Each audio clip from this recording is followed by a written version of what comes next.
Estimados pasajeros, muy buenas noches. Les saluda su conductor. Hoy, queridos pasajeros, antes de iniciar, simplemente quisiera tomar unos segundos de este viaje para agradecerles su apoyo y preferencia para seguir viajando con su servidor, ya que en esta plataforma tan competida, de verdad me siento profundamente afortunado de que, semana a semana, me hagan el enorme honor de regalarme unos minutos para poder acompañarlos en estos escalofriantes viajes. Hoy, queridos pasajeros, tenemos un tema bastante escabroso y que estoy seguro en más de una ocasión les pondrá la piel de gallina. Así que si son valientes, espero puedan llegar hasta la última escala, ya que hoy estaré narrando para ustedes aterradores y escalofriantes relatos que tienen que ver con funerarias y morgues, un tema predilecto de la desolada carretera. Estimados pasajeros, no hay más que hacer. Por favor, inclinen su asiento, abrochen su cinturón y relájense, porque aquí comenzamos. Estimados pasajeros, favor de abordar, ya que aquí comienza otro viaje a través de la desolada carretera, con rumbo hacia lo desconocido. Primera escala. El otro lado. Hace algunos años, mientras trabajaba en una funeraria, viví una experiencia que jamás olvidaré. Una noche lluviosa estaba de guardia, esperando alguna llamada de emergencia. Las gotas de lluvia golpeaban con fuerza las ventanas y el viento susurraba a través de las grietas, creando una atmósfera inquietante. De repente,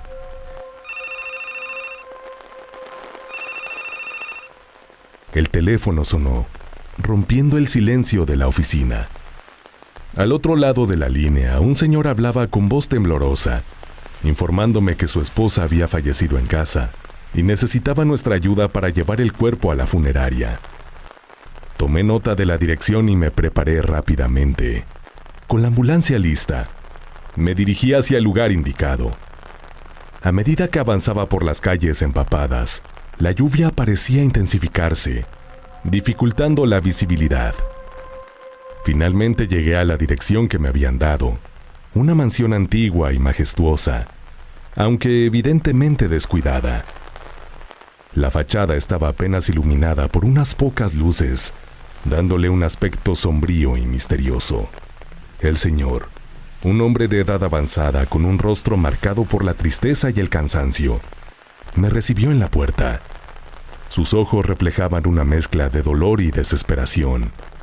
Me guió por los oscuros pasillos de la mansión, hasta llegar a una habitación en el segundo piso. La casa entera parecía congelada en el tiempo, con muebles antiguos cubiertos de polvo y cuadros descoloridos adornando las paredes. Al entrar en la habitación, me encontré con el cuerpo de su esposa, acostada en una cama grande y ornamentada. Vestía un vestido blanco que contrastaba con la penumbra del lugar. Un velo delicado cubría su rostro, dándole una apariencia etérea. Me acerqué con cautela y, al examinarla, noté unas marcas de agujas en sus brazos.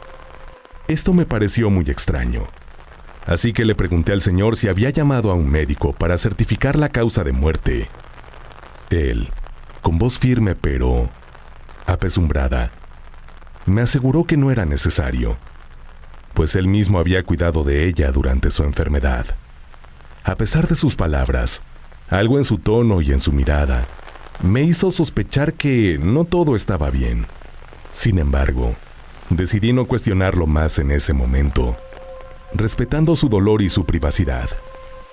Procedí a colocar el cuerpo en una bolsa para trasladarlo. El señor observaba cada uno de mis movimientos con una mezcla de resignación y vigilancia. Mientras cargaba la bolsa hacia la ambulancia, él insistió en acompañarme a la funeraria, algo que no era común, ya que los familiares generalmente prefieren quedarse en casa o seguir al hospital. Su insistencia me pareció aún más extraña, pero acepté. En el trayecto hacia la funeraria, el ambiente dentro de la ambulancia era tenso y lleno de tristeza. El sonido constante de la lluvia golpeando el techo del vehículo y el tenue resplandor de las luces de la ciudad pasando por las ventanas, creaban una atmósfera melancólica. El señor, sentado en el asiento del pasajero, finalmente rompió el silencio. Con voz entrecortada y cargada de emoción, comenzó a hablar sobre su esposa. Me contó que habían estado casados por 40 años, una vida entera juntos.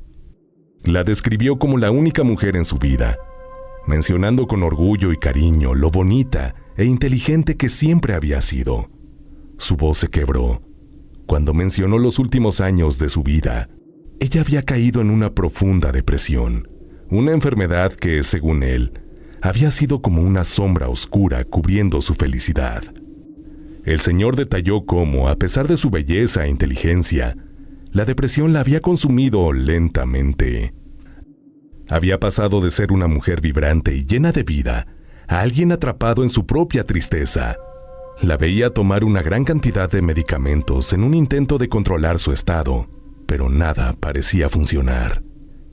Él, impotente, había hecho todo lo posible por animarla, por devolverle una sonrisa, pero sus esfuerzos siempre eran en vano. Yo escuchaba en silencio, sin saber qué decir. Cada palabra que pronunciaba el señor añadía una capa más al dolor que sentía. Podía sentir el peso de su tristeza, un peso que parecía llenar cada rincón de la ambulancia.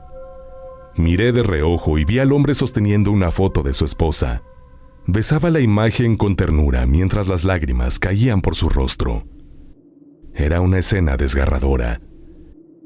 Y en ese momento supe que el dolor era insoportable. Al llegar a la funeraria, me bajé de la ambulancia para abrir la puerta trasera y comenzar a descargar el cuerpo de su esposa. Fue entonces cuando escuché un ruido ensordecedor que rompió el silencio de la noche. Me volví rápidamente y vi al señor desplomado en el asiento delantero. No entendía nada. Lo moví y entonces me di cuenta de que lo que estaba ahí no era una persona viva. Era un cadáver, ya de varios meses. La causa de muerte era obvia. Tenía un agujero de bala en la cabeza. El horror de la situación me dejó paralizado por un momento. El impacto de lo que acababa de suceder era abrumador. Con manos temblorosas llamé a la policía y les expliqué lo que había sucedido. Llegaron rápidamente, con sirenas y luces que iluminaban la oscura y lluviosa noche. Los oficiales tomaron control de la escena y comenzaron a investigar. Me hicieron varias preguntas y aunque mi mente estaba en caos, respondí lo mejor que pude. En eso la bolsa en donde había metido el cuerpo de la esposa se empezó a mover mucho.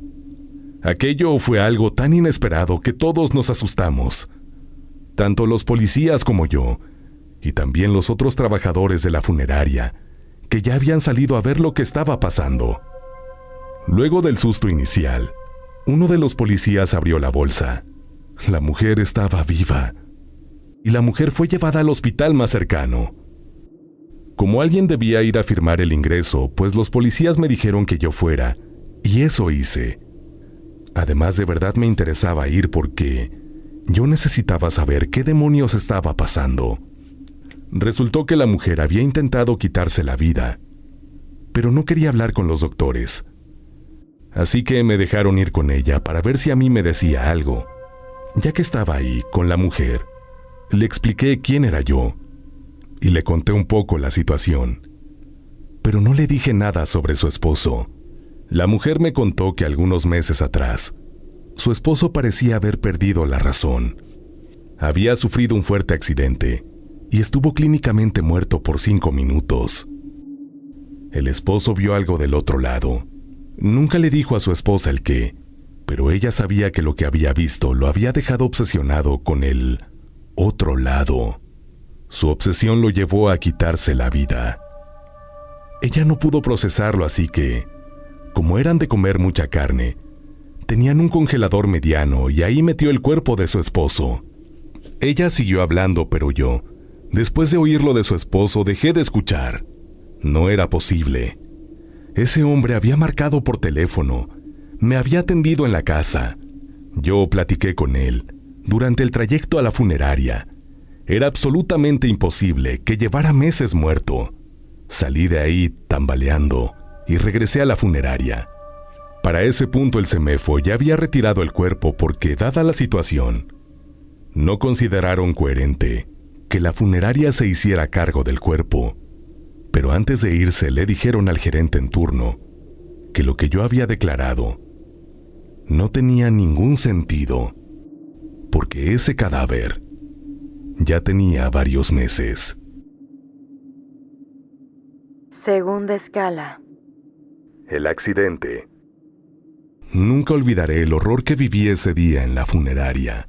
Fue una de las experiencias más impactantes y tristes que jamás he tenido en mi carrera. Yo era uno de los empleados encargado de preparar los cuerpos para el velorio.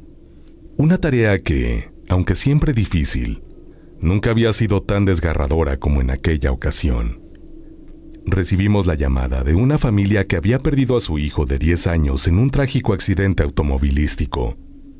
El dolor en sus voces era evidente, y nos pidieron que hiciéramos todo lo posible para que el niño pareciera que estaba simplemente dormido, en un último intento de preservar su inocencia y paz. Cuando el cuerpo llegó a la funeraria, quedé impactado por su estado. El pequeño estaba lleno de heridas profundas, cortes, hematomas y huesos rotos. Su rostro era irreconocible debido al fuerte impacto del accidente. Sentí una profunda tristeza al verlo y me preparé mentalmente para el arduo trabajo que tenía por delante. Sabía que tendría que usar todas mis habilidades para devolverle una apariencia de tranquilidad. Con manos temblorosas pero decididas, comencé el proceso de reconstrucción. Utilicé una gran cantidad de algodón, yeso y pegamento para restaurar sus facciones lo mejor posible. Cada movimiento debía ser preciso y delicado. Aplicar la base y el rubor sobre su piel era un desafío, ya que debía cubrir las cicatrices y los hematomas sin que se notara demasiado artificial. Apliqué labial para darle un toque de color a sus labios y utilicé rímel para acentuar sus pestañas. Finalmente arreglé su cabello con gel y peiné, intentando darle una apariencia de serenidad. El resultado fue lo mejor que pude lograr bajo las circunstancias. Sabía que nunca podría devolverle la apariencia exacta que tenía en vida, pero esperaba haberle dado un semblante de paz. Coloqué el cuerpo en un ataúd blanco, cuidadosamente decorado con flores y un osito de peluche, símbolo de su corta e inocente vida. Llevé el ataúd a la sala de velorio, donde la familia esperaba en un estado de dolor y angustia. Al ver el ataúd, la familia se lanzó sobre él, abrazando y besando al niño entre lágrimas y gritos de desesperación. Hijo mío, ¿por qué te fuiste? Vuelve a mí, por favor vuelve, exclamaban con voces llenas de angustia. La escena me conmovió profundamente y sentí un nudo en la garganta. Era testigo de un dolor tan puro y desgarrador que me resultaba difícil mantener la compostura. Tenía la sensación de que algo malo iba a suceder y así fue. La atmósfera en la funeraria ya era pesada por el dolor palpable de la familia, pero de repente, un sonido perturbador rompió el silencio. Eran golpes que venían del ataúd, como si alguien estuviera golpeando por dentro. Al principio pensé que mi mente me estaba jugando una mala pasada, debido al estrés y la tensión del momento, pero pronto todos en la sala lo escucharon también. La familia que, momentos antes lloraba desconsoladamente, quedó en un silencio absoluto, mirando el ataúd con una mezcla de incredulidad y temor. Los golpes continuaron, cada vez más fuertes y rápidos.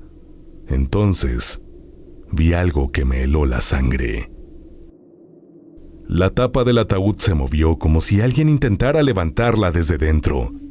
Todos quedamos paralizados de miedo, incapaces de procesar lo que estaba ocurriendo. La situación era surrealista y aterradora. De repente, los golpes cesaron y el silencio volvió a adueñarse del lugar. Nos miramos unos a otros sin saber qué hacer.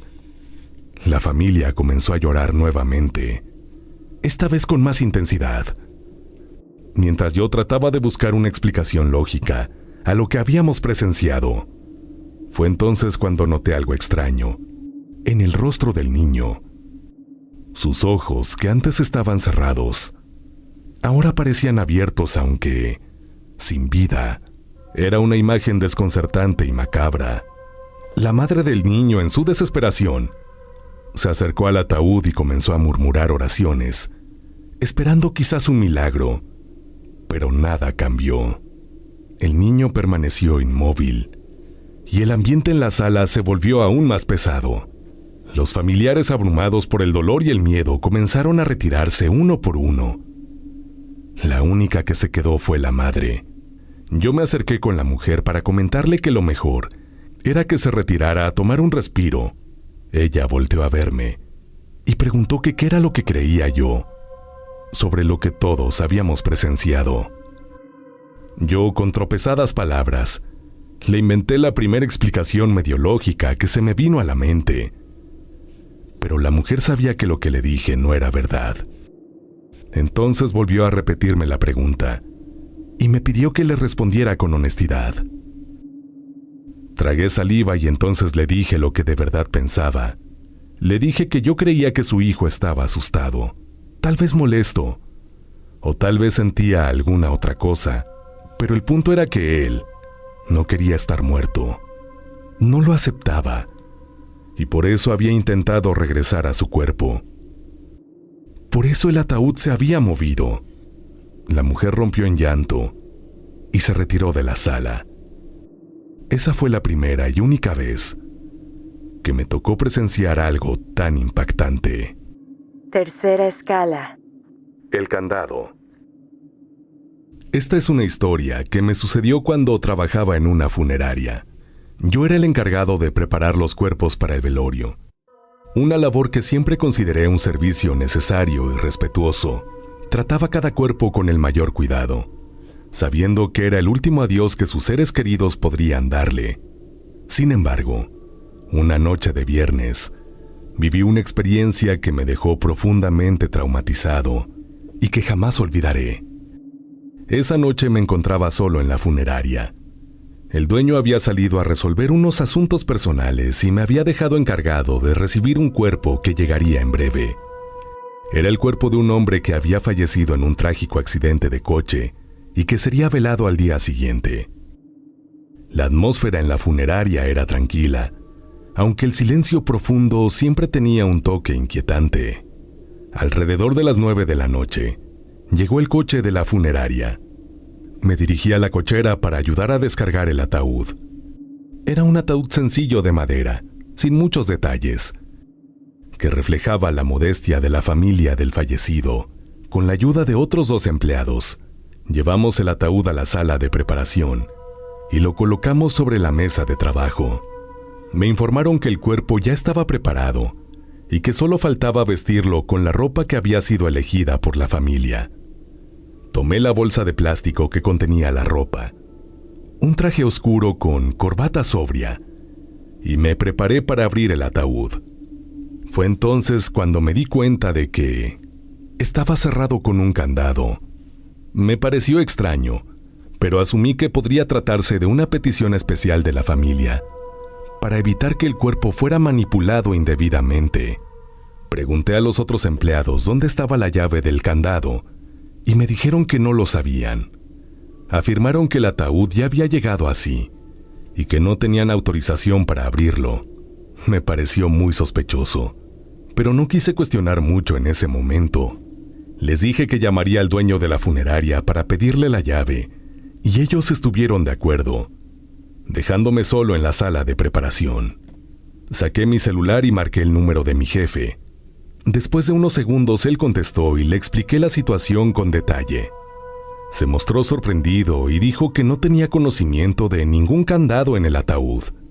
Me pidió que esperara un momento mientras él llamaba al hospital para averiguar qué había pasado. Me recomendó que no tocara nada hasta que obtuviéramos más información. Colgué y guardé el celular en el bolsillo, quedándome solo en la sala, observando el ataúd cerrado con una mezcla de curiosidad y aprensión. La curiosidad comenzó a invadirme más. Me preguntaba cómo sería el cuerpo que estaba dentro del ataúd. ¿Estaría muy dañado por el accidente? ¿Habría algo extraño que explicara la presencia del candado?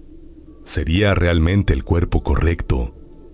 Estos pensamientos se repetían en mi mente, incrementando mi inquietud. Comencé a sentir una necesidad irresistible de abrir el ataúd, aunque solo fuera para echar un vistazo rápido.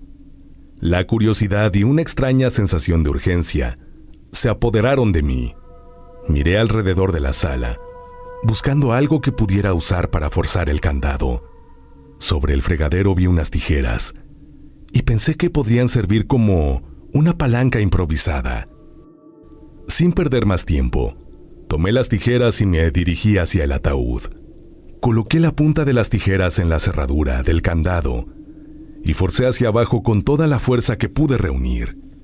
Al principio el candado resistió, pero después de unos segundos de esfuerzo, se dio con un chasquido seco que resonó en la sala silenciosa. Solté las tijeras y me quedé mirando la tapa del ataúd, sintiendo una mezcla de anticipación y miedo.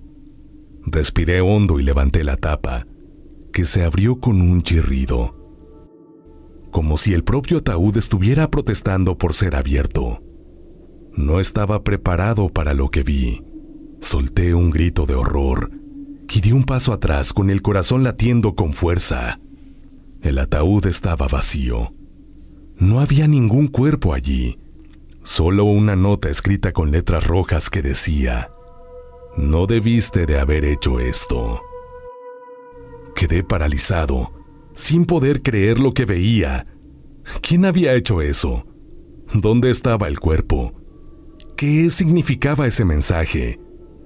Mi mente se llenó de preguntas sin respuesta, cada una más inquietante que la anterior. No tuve tiempo de pensar en nada de esto, porque en ese momento escuché un ruido detrás de mí, como si alguien hubiera golpeado la puerta de la sala. Me volví rápidamente y vi la manija de la puerta girar lentamente. La puerta se abrió poco a poco, revelando la figura de un hombre que se movía con una extraña serenidad.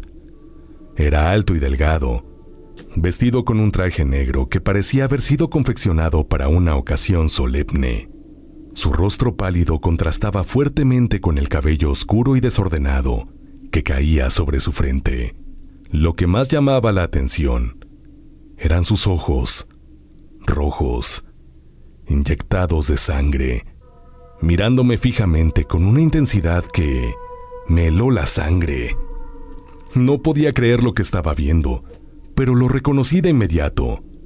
Era el hombre que había muerto en el accidente de coche, el mismo cuyo cuerpo debería estar en el ataúd que acababa de abrir.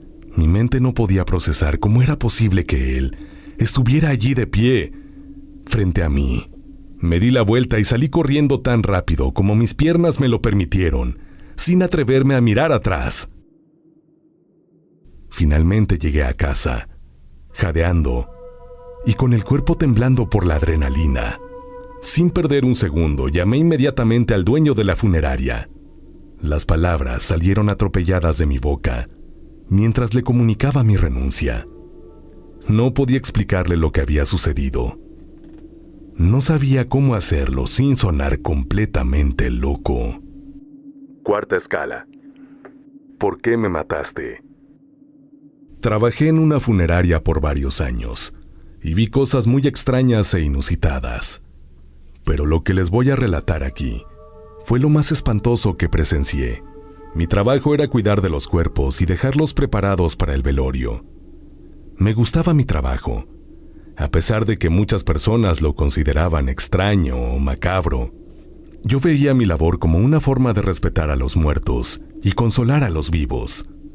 Me sentía orgulloso de formar parte de aquel equipo, y cada día me esforzaba por hacer mi trabajo con la mayor dedicación posible. Un día, recibimos una llamada de una familia que había perdido a su hijo menor en un atropellamiento. Querían que hiciéramos el servicio de embalsamiento y maquillaje del niño para que pudieran darle un último adiós digno. Dijeron que el niño era muy bonito y alegre y que querían recordarlo así. Me encargaron a mí hacer ese trabajo. Sentí una responsabilidad enorme, sabiendo lo importante que era para la familia ver a su hijo en paz. Cuando vi el cuerpo del niño sentí un dolor agudo en el pecho. Estaba muy golpeado.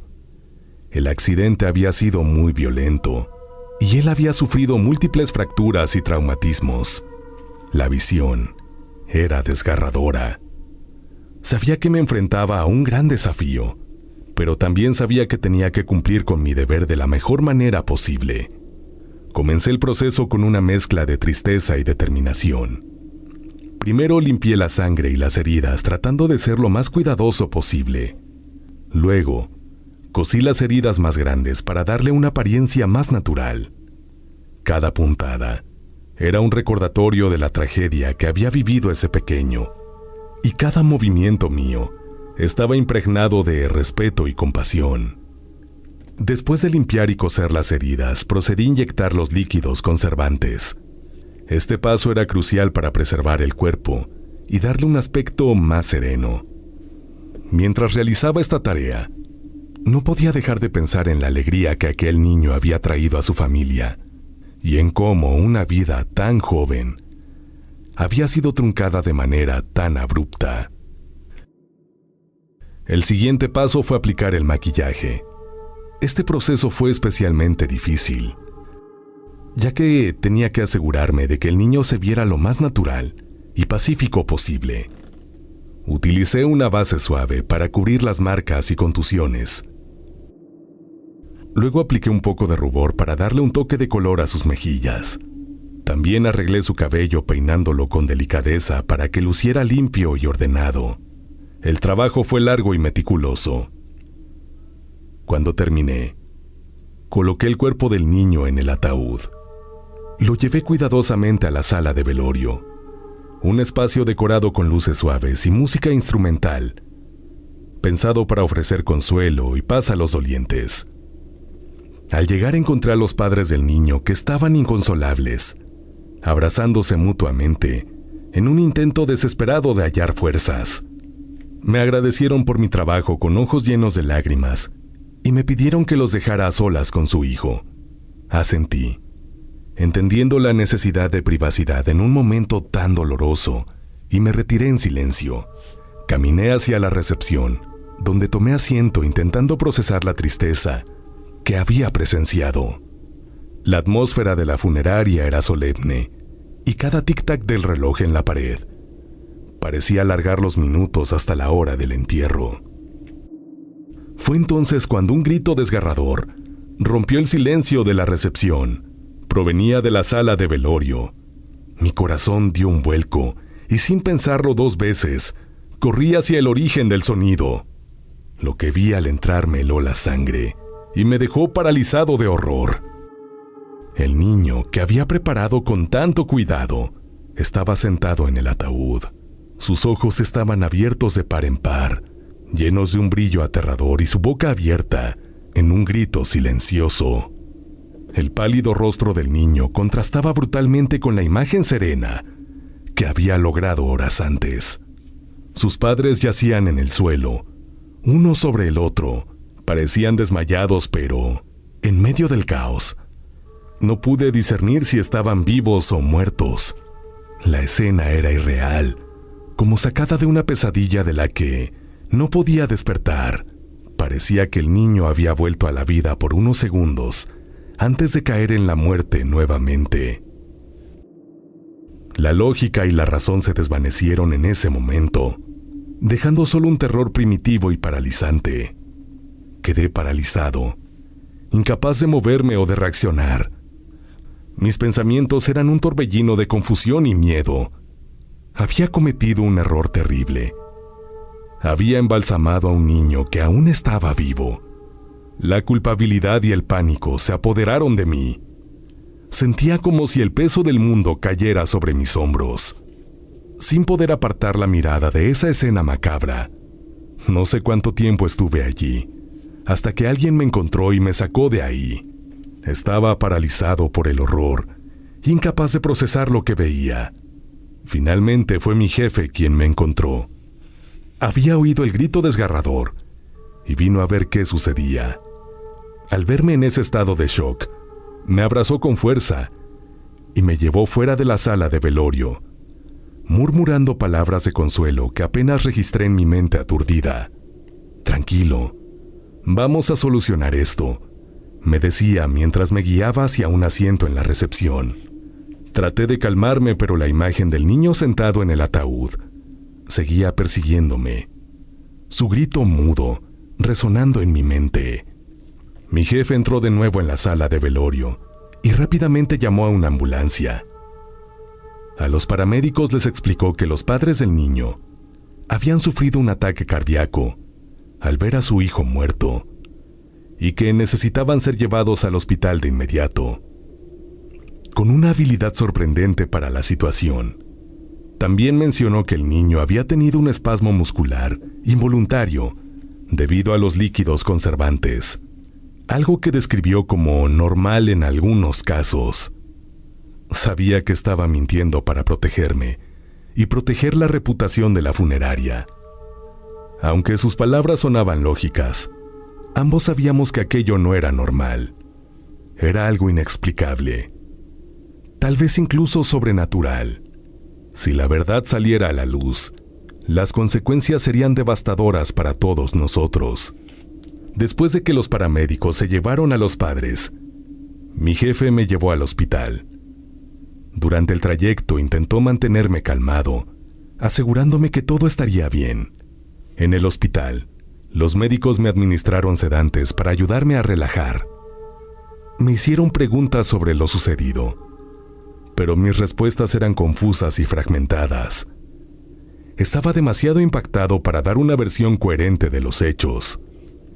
Los médicos hablaron de catalepsia, una condición en que la persona entra en estado de rigidez muscular y pérdida de conciencia, pero mantiene los signos vitales. Dijeron que el niño había sufrido un paro cardíaco en el accidente, pero que su corazón había vuelto a latir por unos instantes después. Atribuyeron el episodio a una coincidencia desafortunada, asegurándome que no había sido mi culpa. No sé si estaban en lo cierto o no. Todo lo que sé es que esa experiencia me marcó profundamente. Y no solo porque yo de verdad pienso que, sin quererlo, lo juro que fue sin querer, pero yo sé que ese niño estaba vivo cuando llegó. Y yo lo maté. Pero el yo estar consciente de que había matado a ese niño era el menor de mis problemas. A los 3 días de aquello, ese niño al que yo había matado por accidente empezó a aparecerse en mi casa para recordarme lo que había hecho. No era como que el niño se apareciera y yo interpretara el mensaje. No, nada de eso. Ese niño, cada ciertos días y en momentos aleatorios, aparecía, pero siempre cuando yo estaba solo en alguna parte de la casa. Yo lograba verlo de reojo y lograba escuchar su voz en mi mente, preguntando: ¿por qué me mataste? Quinta escala: confusión. Trabajé en una funeraria por varios años y ahí logré ser testigo de algunos fenómenos bastante extraños. Pero nada se compara a lo que sucedió una noche de invierno, cuando estaba de guardia solo. Era una noche fría y lluviosa, y acababa de preparar el cuerpo de un señor que había fallecido de causas naturales. Era un cliente antiguo de la funeraria, y yo lo conocía bien, ya que siempre venía a visitar a su esposa que estaba enterrada en el cementerio al lado. Él era un hombre gentil y religioso, y sentí pena por él. Recordé cómo solía hablarme con cariño de su esposa, compartiendo historias de su vida juntos y la fe que los unía. Coloqué su cuerpo en un ataúd de madera y lo llevé a la sala de velorio. El ataúd, aunque sencillo, estaba adornado con detalles finos y elegantes que reflejaban su carácter. Encendí algunas velas alrededor de la sala, sus llamas parpadeando suavemente, proyectando sombras que danzaban en las paredes. Coloqué una Biblia abierta sobre su pecho una señal de respeto por su profunda religiosidad. Pensé que merecía una despedida digna, aunque no hubiera nadie para velarlo en esa fría y solitaria noche. Me dirigí a la sala contigua, donde estaba mi oficina, y encendí la radio para escuchar algo de música. Las melodías suaves llenaron el espacio, proporcionando un alivio temporal al silencio opresivo de la funeraria. Estaba cansado. El trabajo del día había sido exhaustivo, y pensé en tomar una siesta corta. Me recosté en el sillón de mi oficina, cerrando los ojos mientras escuchaba la música de fondo. Fue entonces cuando escuché un ruido proveniente de la sala de velorio. Al principio parecía un gemido o un suspiro apenas audible, mezclado con el sonido de la lluvia golpeando las ventanas. Pensé que podría ser el viento o alguna interferencia en la radio, así que lo ignoré y traté de relajarme. Pero poco después, escuché otro ruido más fuerte y claro. Era la voz del señor, que acababa de preparar, llamando a su esposa. Me levanté asustado y corrí a la sala de velorio. Cada paso que daba resonaba en la solitaria funeraria, y mi corazón latía con una fuerza inusitada. Al llegar a la sala no podía creer lo que veía. El ataúd estaba abierto. La tapa colgaba precariamente de uno de sus lados, y el cuerpo del señor estaba sentado con los ojos abiertos de par en par y la boca abierta en un rictus de desesperación. La tenue luz de las velas hacía que su figura se viera aún más espectral y aterradora. Sostenía la Biblia en las manos, con sus dedos rígidos clavándose en las páginas como si su vida dependiera de ello. Repetía el nombre de su esposa, María, en un tono de súplica, como si le estuviera implorando que viniera a rescatarlo. Cada repetición era un eco de dolor y desesperación que llenaba la sala de una angustia palpable. Quedé paralizado de miedo, mis piernas incapaces de moverse, sin saber qué hacer o cómo reaccionar ante aquella escena macabra. Pensé que debía ser una pesadilla o alucinación provocada por el cansancio, pero todo se sentía demasiado real. El señor me vio y me miró con una expresión de terror indescriptible. Sus ojos, antes cerrados en paz, ahora estaban llenos de una desesperación que nunca había visto en vida. Extendió la mano temblorosa hacia mí y, con una voz débil y quebrada, dijo: «Por favor, ayúdame. No quiero morir. Quiero ver a mi esposa». Sus palabras atravesaron mi corazón como un cuchillo, llenándome de un miedo y una compasión que me dejaron sin aliento. Tal vez grité o tal vez me desmayé. Mi mente bloqueó los detalles exactos del horror. Lo siguiente que recuerdo es despertar en el hospital, rodeado de varios médicos y enfermeras. Las luces brillantes y el olor a desinfectante me indicaban que estaba a salvo. Aunque la sensación de pánico aún no me abandonaba. Me dijeron que había sufrido un accidente cardíaco y que tenía suerte de estar vivo. Al parecer, uno de mis compañeros de trabajo me había encontrado inconsciente en la funeraria y había llamado a una ambulancia. Los médicos me aseguraron que todo lo que había visto era fruto de mi imaginación o del estrés extremo que había acumulado. Según ellos, el cuerpo del señor había sido encontrado en el ataúd, cerrado e intacto, sin ninguna evidencia de que se hubiera movido o hablado. Dijeron que mi mente había creado esa experiencia como una forma de liberar la tensión y el agotamiento. No sé si los médicos tenían razón, o si solo intentaban calmarme. Lo que sí sé es que la imagen del señor sentado en el ataúd, sosteniendo la Biblia y suplicando por ayuda, quedó grabada en mi memoria de una manera que ninguna explicación racional pudo borrar. Algunas semanas después del incidente, recibí una carta de la funeraria. Era el dueño de la empresa, quien me pedía disculpas por lo ocurrido y me ofrecía una indemnización por mi trauma.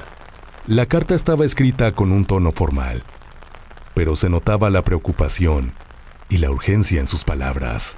Al principio pensé que solo era un intento de suavizar el impacto de lo que había vivido, pero al continuar leyendo encontré algo que me dejó aún más perturbado. El dueño de la funeraria me contó algo escalofriante sobre el señor que había preparado. Dijo que en realidad era un miembro de una secta secreta que practicaba rituales macabros con los muertos. Esta revelación me dejó helado. No podía comprender cómo alguien tan gentil y devoto pudiera estar involucrado en algo tan oscuro. Explicó que había sido envenenado por sus propios colegas de la secta, quienes querían usar su cuerpo para algún propósito siniestro. A medida que avanzaba en la lectura, la historia se volvió más aterradora. El dueño de la funeraria explicó que los miembros de la secta se habían infiltrado en la funeraria y habían cambiado el veneno por un antídoto, con la esperanza de resucitar al señor. Habían planeado todo con precisión para esa noche lluviosa, sabiendo que yo estaría solo en la funeraria. Cortaron la energía eléctrica. Entraron sigilosamente en la sala de velorio y abrieron el ataúd. Luego, inyectaron el antídoto en el cuerpo del señor, esperando que él despertara completamente y pudiera ser llevado a su guarida para completar algún ritual oscuro. Sin embargo, algo salió terriblemente mal. El antídoto no funcionó como esperaban. En lugar de revivir al señor completamente, lo despertó en un estado de confusión y agonía. No reconoció a sus agresores, y en su desorientación, su único pensamiento fue para su esposa. Desesperado, intentó escapar del ataúd, llamando su nombre con un doloroso susurro. Fue en ese momento cuando entré en la sala y presencié la escena horripilante. La carta continuaba, revelando que los miembros de la secta se habían asustado con mi presencia inesperada y huyeron rápidamente por la ventana, dejando al Señor y la Biblia atrás. Este detalle explicaba el extraño comportamiento del cuerpo y la confusión que había sentido. El dueño de la funeraria dijo que había descubierto todo esto después de una exhaustiva investigación policial. La policía había revelado la existencia de la secta y sus crímenes, una red siniestra que había operado en las sombras durante años. Según la investigación, la secta no solo estaba involucrada en rituales macabros con los muertos, sino que también tenía conexiones con desapariciones y otros delitos oscuros. Era un grupo clandestino bien organizado, que había logrado mantenerse oculto hasta ese momento. En la carta, el dueño se mostró profundamente arrepentido por todo lo que había sucedido. Expresó su pesar por no haber detectado antes la filtración de los miembros de la secta y aseguró que estaba colaborando plenamente con las autoridades para desmantelar la organización y llevar a los culpables ante la justicia. Me explicó que la investigación policial había revelado detalles escalofriantes sobre los planes de la secta, incluyendo su intención de utilizar el cuerpo del Señor para un ritual de resurrección, que supuestamente les otorgaría más poder o conocimiento oculto. El dueño de la funeraria también se disculpó por el trauma que había sufrido y me ofreció una indemnización como compensación. Su tono era sincero y pude notar la culpa y la responsabilidad que sentía por mi experiencia. Dijo que esperaba que me recuperara pronto y que entendía si nunca más quería tener contacto con la funeraria. Su carta terminaba con una nota de esperanza, deseándome paz y tranquilidad en el futuro. Estimados pasajeros, espero que estén disfrutando de este viaje y que les esté resultando placentero y aterrador. Antes de continuar, los invito a que, si aún no lo hacen, apoyen a este canal con su suscripción y activando la campanita de notificaciones. Así no se perderán ninguno de nuestros próximos viajes y podrán decir #YoSoyPasajero. Te espero en mi cuenta personal de Instagram, en donde ahí me encuentras como LocuTonyMX. LocuTonyMX, me daría mucho gusto tener la oportunidad de saludarte por allá. Y por supuesto te recuerdo que tu relato es importantísimo para este espacio. Así que por favor compártelo al correo midesoladoes @gmail.com. Mi desolado es @gmail.com. De antemano, gracias por darme la oportunidad de narrarlo.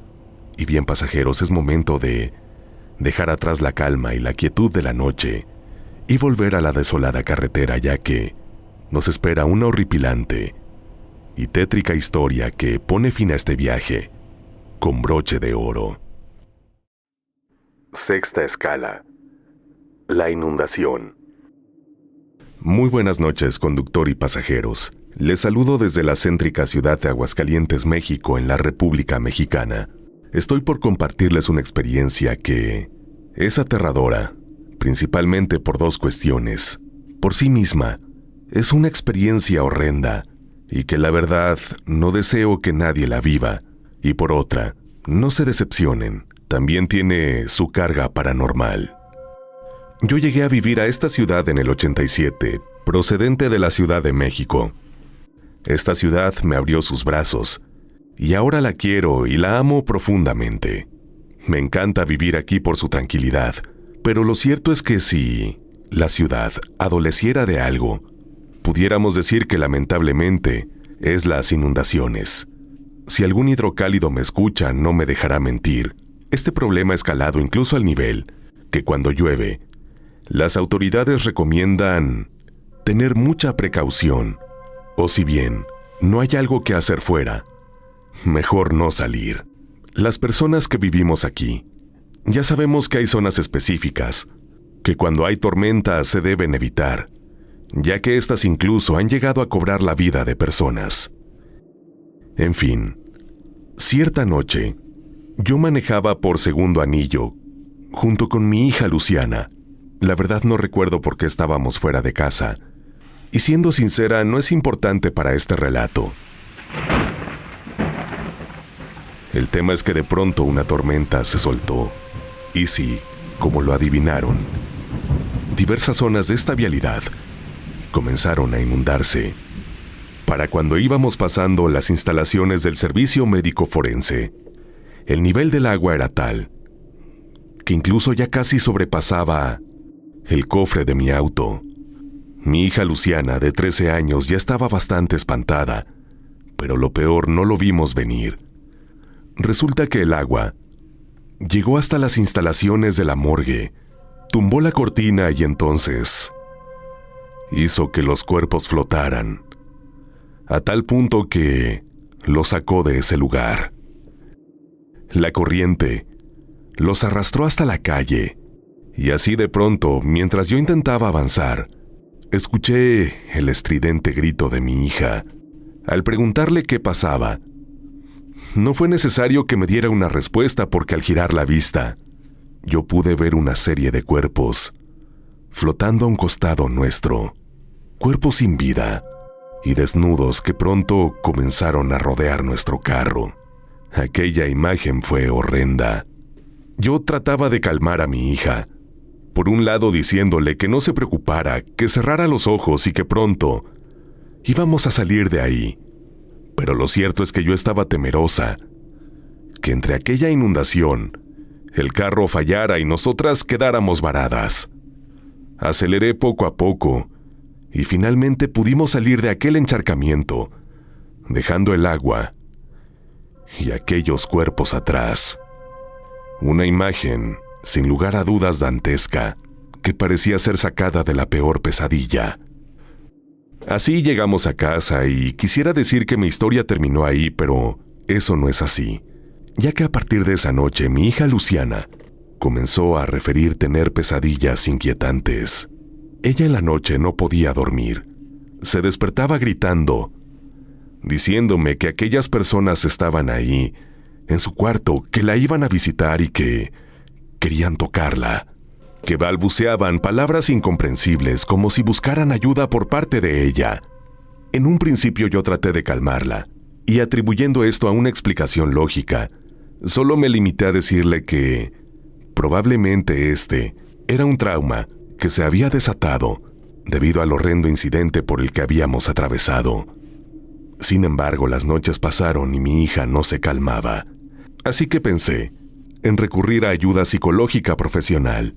Sin embargo, un día al despertarme, e ir a su cuarto, me encontré con algo que me heló la sangre. Rápidamente fui por un trapeador e hice una intervención en el cuarto de mi hija para que no lo viera. Fue ahí que supe que era necesaria la ayuda espiritual. Para no hacerles el cuento largo, conductor y pasajeros, como comúnmente se dice, yo me acerqué hasta con un padre, quien tuvo la amabilidad de ir hasta nuestra casa y bendecirla. Hizo oración, roció agua bendita, en toda la casa, pero especialmente en el cuarto de mi hija. Y por fortuna, a partir de esa fecha y poco a poco, ella fue recobrando la tranquilidad. Sé que ustedes se lo están preguntando. ¿Qué vi esa mañana como para querer actuar de manera tan pronta? Pues bien, creo que ustedes hubieran hecho lo mismo, conductor y pasajeros, ya que esa mañana que yo me levanté, al pasar por el cuarto de mi hija pude ver efectivamente huellas húmedas de pies descalzos, de diferentes tamaños, que iban desde la puerta de la recámara hasta la cama de mi hija.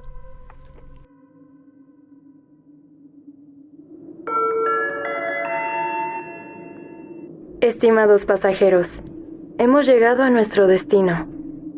Gracias por acompañarnos en este viaje. Es momento de descansar.